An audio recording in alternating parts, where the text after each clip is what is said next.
All right, we are taking a look at Rolling World, and joining me, I've got Coffee and Vertigoofy. Hello. Hey, Hello there, welcome to the stream. thank you. Thank you. I think Impact should be joining us in a second. Okay, sounds good. Mm, So I will yeah. adjust the window here so people can see who is speaking. And yeah, so I guess we can get started with the introductions at least.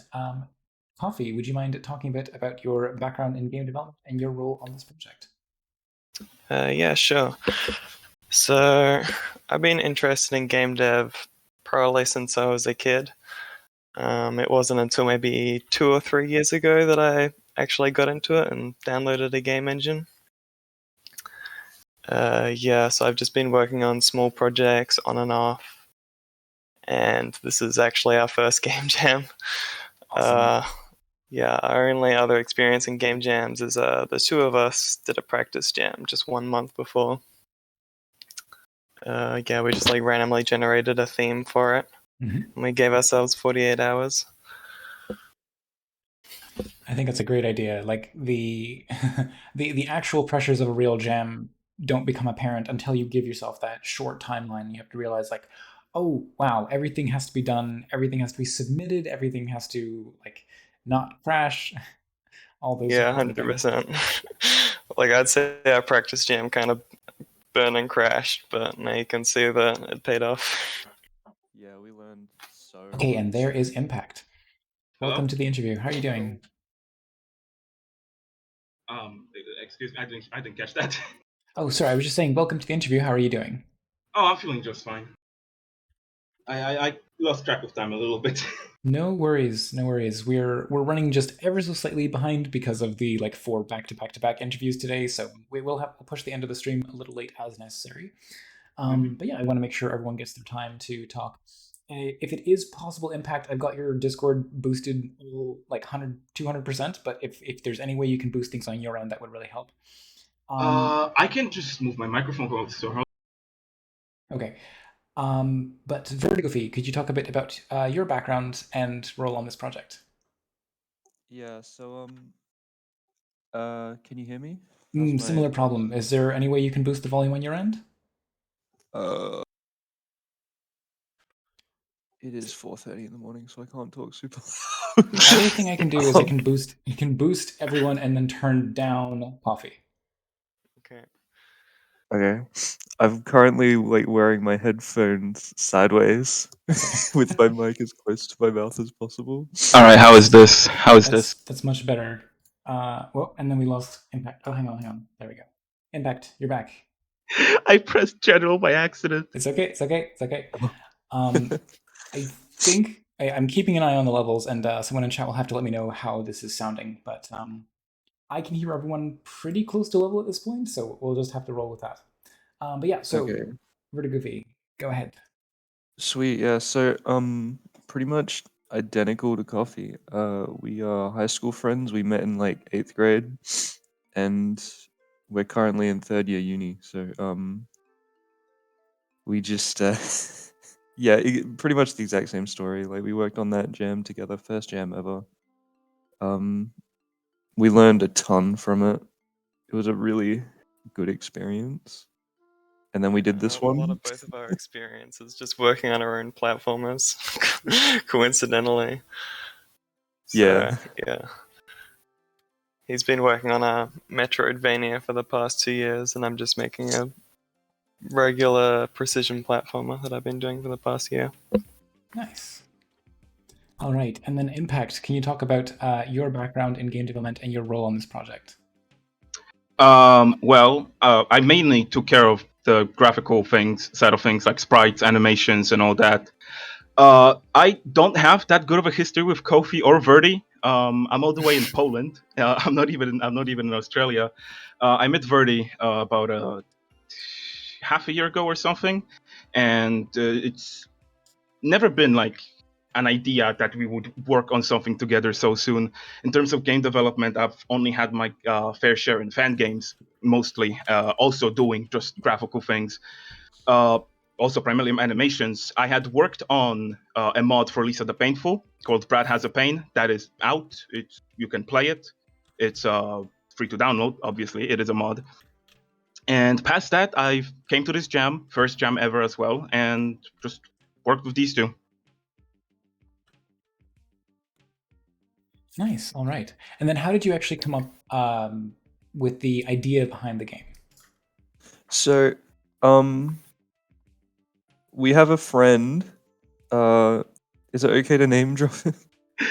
I don't think you'll mind. I don't think you'll mind. Okay, we have a friend called Xeron, and basically, like, it was 3 hours after the prompt. The prompt was at like 4 a.m. for us, and like I woke up for it. Impact was awake for it because she's in Poland. Coffee was asleep, but me and Impact were like trying to figure out a theme, and we couldn't think of anything. And so I was like complaining to my friends in the server, and this guy Xeron just said like, "You should make like a Metroidvania on top of a dice."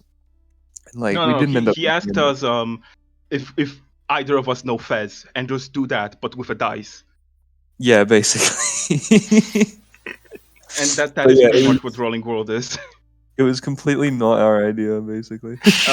Initially, like me and Verdi had a completely different idea of it being a dungeon crawler, where every move on the board, yours and enemies would be determined by a dice roll. It was kind of focused a Yeah. lot on the gimmick, and I'm kind of glad we didn't go in that direction because I feel like that would just like drown out in the sea of other games where you just roll a dice to move around and roll a dice to attack. It didn't have anything that would make it really stand out. Yeah, I think when I woke up, the initial pitch was like a Zelda puzzle. So there was also thoughts of like adding enemies and stuff to it as well, and like rolling a dice to attack them. Yeah, but just the idea of changing the orientation of the dice, I very quickly came up with some puzzle mechanics. To be fair, some of it, the initial idea did persist in Rolling World, mainly with just how the world is presented itself and traveling between rooms. That's still pretty much like what the initial idea had, but yeah, it's definitely after still the that, initial idea. After that, But it's like, pretty much the fast thing. Yeah, I still find myself getting a bit lost on the surface of the die. So, like, what is this actually made with? Godot. This was made, it was made with Godot. My beloved. Our beloved. All three of us use it.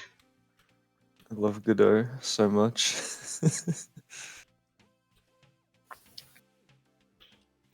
Yeah, so the game isn't actually in a like rendering a 3D surface. You're just using these like fancy transitions to kind of fake that.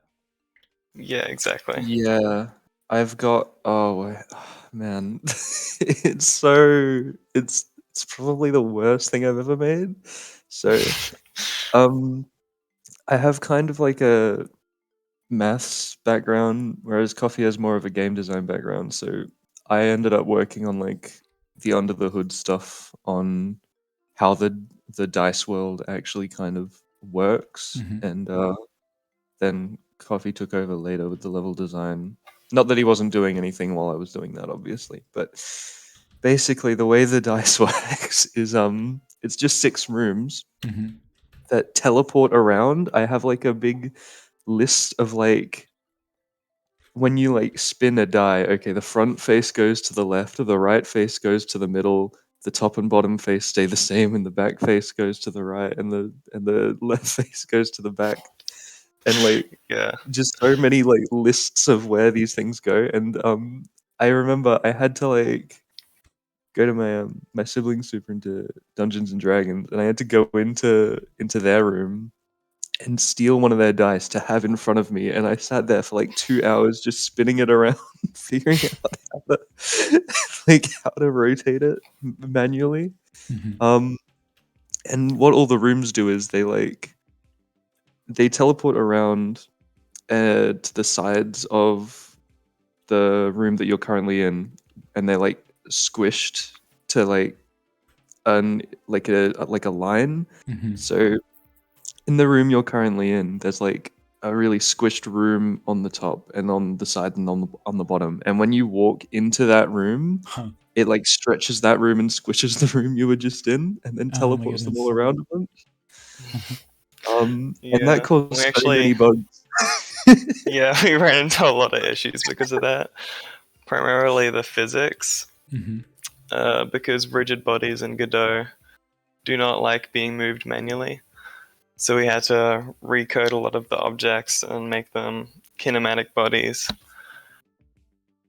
And then, yeah, the way we did collision was very jank.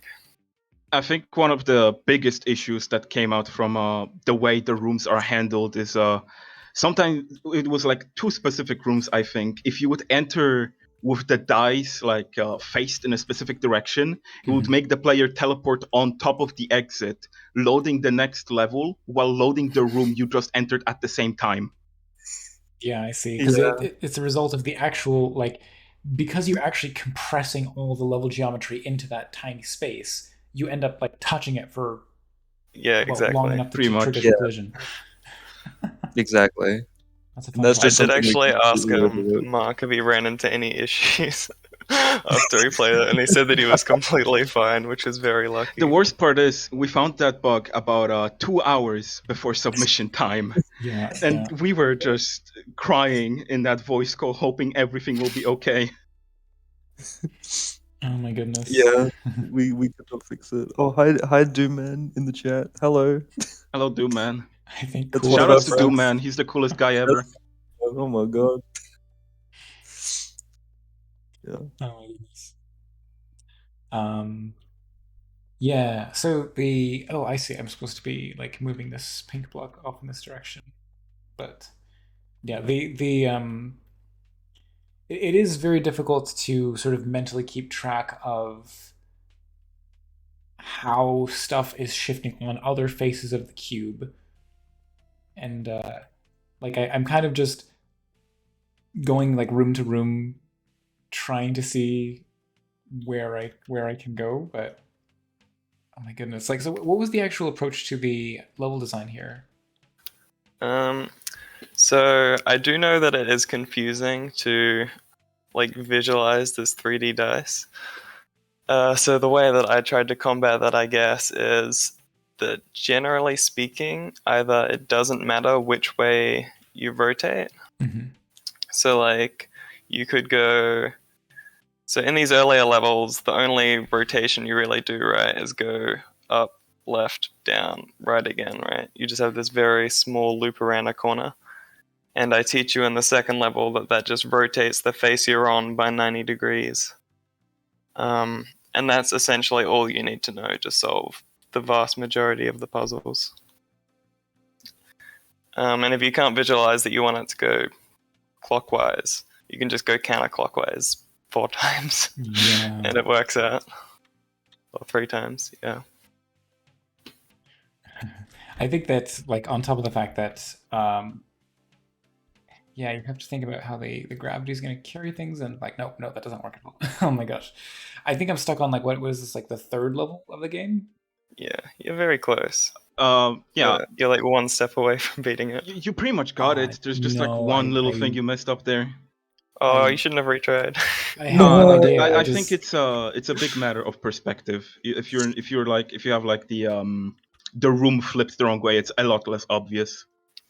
Hmm. Hmm. You Yeah, almost I had it definitely. though. Don't worry. okay. Well, again, I would encourage people to actually play the game for themselves via this link. I'll drop that in chat real quick so everyone can try it out themselves. So, yeah, can you talk a little bit about how you actually designed these levels? Like, how did you come up with the puzzles that go into them? Yeah, sure. So I mostly have a background in making levels for platformers, less so for puzzles. But the principles are very, very similar. Essentially, how I start off is I'll try to come up with a very simple idea. So for this room, the idea was essentially just there are 2 buttons. And I guess the second idea was that you have these two blue gates that work alternately. And from that, I just expanded. I kept adding stuff. But wouldn't it be interesting if when you walked around here, you got blocked off? Yeah, and you just like keep playing your own puzzle and I guess sort of try to solve it or like hypothetically solve it if there was another element somewhere else. Right. And yeah, it's a very iterative process.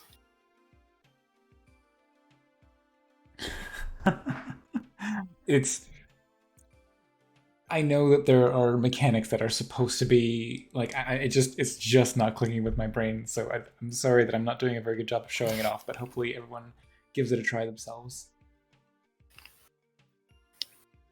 I mean, if you think about it, you're encouraging the people to fix this puzzle by themselves. Not giving them the solution. No, I say that's always the case on my stream. Is that I'm here to showcase the game, talk to the developers, and if you want to experience the game, you should be playing it yourself, not just taking not just watching my experience of it. True. Yeah, if it's any consolation, I still haven't beat half the puzzles in this. The funny thing about this room is, in playtesting, for the longest time, I was doing a completely different solution than the intended one. And when we came to the final playtests, I had to ask, "Are you not meant to beat this level in a specific way?" And I was met with 3 consecutive no's at the same time. That was funny. This room in general is very confusing, especially for a third level. Oh. Okay. Wow. Yeah, but you got it. So Yeah. Good job. Oh my goodness. My stream is like delayed like 20 seconds or so. So Yeah, I think so. mobile streams, that's how it is. yeah. Yay. There we go. Made it. Yeah. All right. Well, so if we can spend a little bit of time talking about the actual development process for the game, like how did you, what was the sort of like mechanical progression of the game? Like when did you have the idea to add in? Like did you have the ideas for the game and it was a matter of implementing them like one mechanic at a time, or did you like add stuff, come up with stuff as you went? How did that go?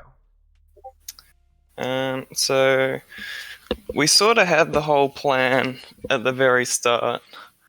I think maybe within the first hour or two we had all the mechanics planned, except for the tiny rolling dice, which we implemented like last minute, which we'll see in level 6 and 7. But yeah, the overall plan was that we got the whole game working on day 1, and then we polished it on day 2. Mm-hmm. And that pretty much went to plan. Do you have anything you want to add to that, Verdi? Yeah, shockingly, it kind of worked out. Yeah, I think it definitely got more fleshed out. I don't know. In my head, I think it was quite a different situation. But like, yeah, like my job wasn't to make the puzzle, so day 1 was spent doing the like awful programming on how the dice works, and then Yeah. the first half of day 2 was like helping Coffee fix all the collision bugs that I had caused by doing it that way. And then the second half of day 2, I was basically working on art with impact to get everything done. The only thing that I do recall being like that came up later in development that wasn't planned from the start was like the things like the title screen. I think the end level screen as well came in a little bit later, along with like just general promo art. It wasn't anything big, really. Yeah. And yeah, The it process definitely went, helps with that plan. Sorry? Yeah, to have like very simple mechanics and not just like keep adding things on. So like once we had the core mechanic and it worked, we didn't really want to add anything else. It would get too confusing with how you already need to like guess which way the gravity will turn and all that. It Yeah. would just end up getting really bloated. Yeah, and we found an issue with our practice jam was that we just kept adding things, and it kind of went out of control. Oh The yeah. biggest, I think, the thing that I'm still so upset about, and I've already named something in the game after that. We had like, what was it, 40 minutes to submit the game, and Verdi noticed one placeholder asset in it was one long block, and I said, "We don't have time to replace it. Just submit the game." And then he released another version with the fucking block replaced. I'm sorry, I don't know if I can swear. That's Um, fine. Don't worry about it. and it is titled after me. I don't think you can decode the game, but it is just called FU Impact, and that's what the block is called.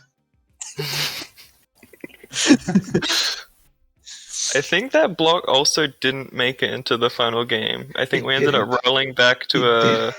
a to a the earlier build to fix a bug. Oh It was yeah, I 30 remember that. 'Cause minutes the of same. nothing.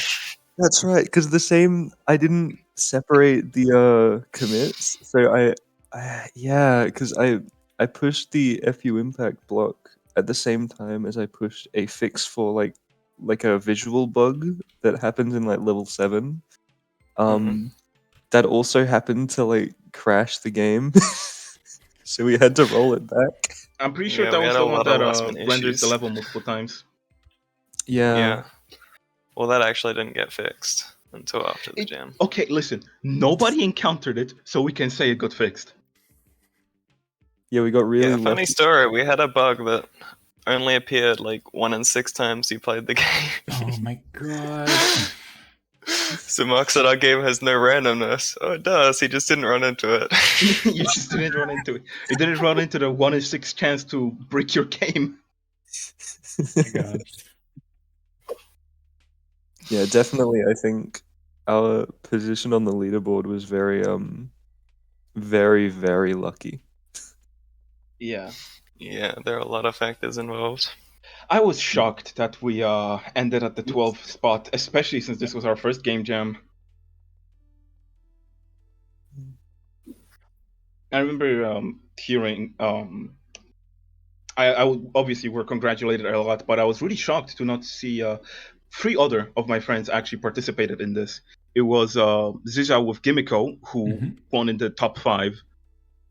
It was the Mountain or the Tub. They changed names with Battleboard, which is a great like top-down shooter. I really recommend it. If you've played Nuclear Throne, it's just like right up your alley. And Team Bogulon, I know their musician. They work. I forgot the name of their game. It was a platformer though, and it was so bizarre to not hear any of them. Well, only Zizza with Gimiko make it anywhere pretty much, especially with Team Bogulon. They're like huge in the game jam scene. Yeah, it's crazy looking at other games that are like really, really good and thinking that somehow we scored better than them. Yeah, somehow I think it's just literally Zeron like secured this win for us with the idea. We need to thank him. We should Yeah, put him in the honestly. credits. I think that would be a good idea. Mention a shout out somewhere on the HIO page. But yeah, I will be doing an interview with Zizo some points in the future. Sweet. Oh yeah, I heard of it. Yeah. Remember to wishlist Gimmico on Steam, coming soon enough. No. Impact just turned our interview into an advertisement for another interview. Listen, that Italian had it hard enough. Uh, All right. Well, I'm glad I made it at least a little bit further in the game. Do you have a clever shortcut or hack that you could recommend in Godot? Um, what? like for game development? Yeah, just In in general? general, like something that you, um, what's a good example? I guess something that maybe feels like it's not in the general documentation, but it would be like, oh, it would be so great and make it so much easier for people to make games if they just knew this one thing about the engine. Hmm. Oh, that's hard. The documentation is really good. Yeah, if this was Unity, it'd be a whole different story. Yeah, no, very true. I feel Oh, like I think one thing is if you're new to Godot, look into the tool keyword. So in Godot, I think a lot of new people don't know this, but you can actually essentially add your own modules to the editor. Mm. So like the way that games are coded, the UI and everything, the editor itself is actually coded in that same way. So it's very, very easy to create your own built-in, I guess, tools that run while the editor is active, that can assist you in making games. So like, for example, in my platformer that I'm making, the room system sort of has its own UI and like its own key bindings and stuff to switch to different things I can place down and all that sort of thing.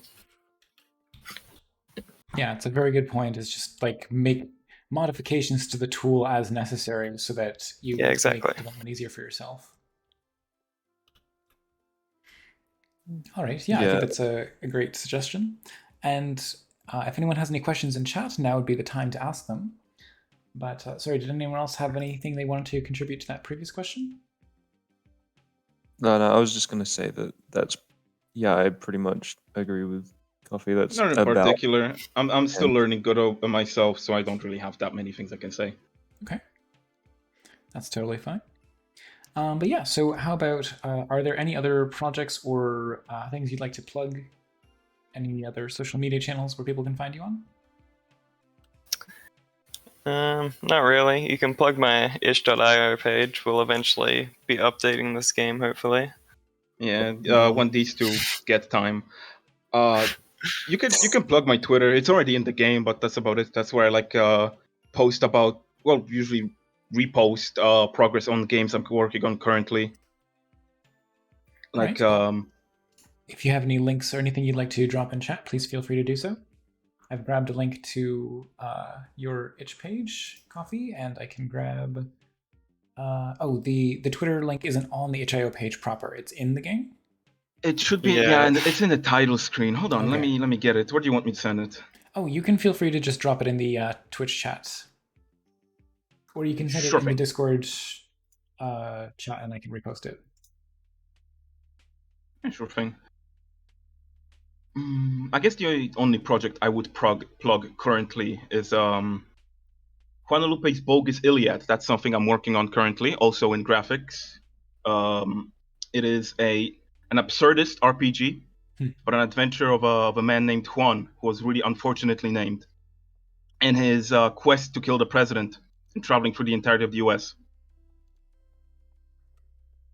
Okay, sounds It good. is actively in development. We are posting updates every now and then when we have something substantial. Mm-hmm. Let me just give me a second to grab Yeah, no the two problem, no links. problem. All right. Well, go ahead and post it when you got it. But just in the meantime, thank you so much for coming on to talk about this project. I wish that I was able to get a little bit further, but at least I could showcase a little bit more than the first like 3 levels. So Yeah, I think you did pretty well, to be honest. yeah, you did better than me. Don't worry, I didn't get past this either. Didn't you test the whole game? No, Wasn't that your job? I Impact test. is pretty humble. I was the graphics. The fact that our 5 playtesters didn't turn up and I had to do it instead has nothing to do with this. Hey, they were busy. It's fine. It's okay. if you No, sorry, when you do make a post-gen version of the game, please maybe have a toggle or something to have the background effect not spin like that, because I've had to be very careful not to look at it because it would be tripping my motion sickness so badly. Okay. Oh, okay, yeah, that's a good piece of that's feedback. true. I don't Yeah. think we Yeah, I considered think that, I've honestly. heard that one. Yeah. It looks very fancy, but just unfortunately that kind of like rotating motion is can really trip people up. That is true. Fair enough. Thank you for pointing that out. I'm definitely Sure. going to note that I'm somewhere. posting both of the links in chat right now. Okay, perfect. And yeah, if we can, do you have even like a rough idea of when we might be expecting a post-gen version of the game? It'll be- Probably late this year, Okay. because both of us developers are at university right now, and Yeah. we're pretty full on. Gotcha. Yeah, so Yeah, I'm just busy with my own projects. So yeah, it was like the game jam and then like 3 days and then semester starts. So Yeah. yeah, good timing. yeah, 2 days was enough. It was perfect. I'm glad the timing worked out. Well, thanks again for coming on the stream and talking about the game. If you have Yep. time for an update, or if you have any other game jams you end up participating in down the line, I'd be more than happy to take a look at them and do another similar interview. So, yeah, thanks so much for coming on. For sure. Cool. It Thanks was, for it having was us. really nice being here. Yep. All right. Bye for now. Bye. Bye. See you.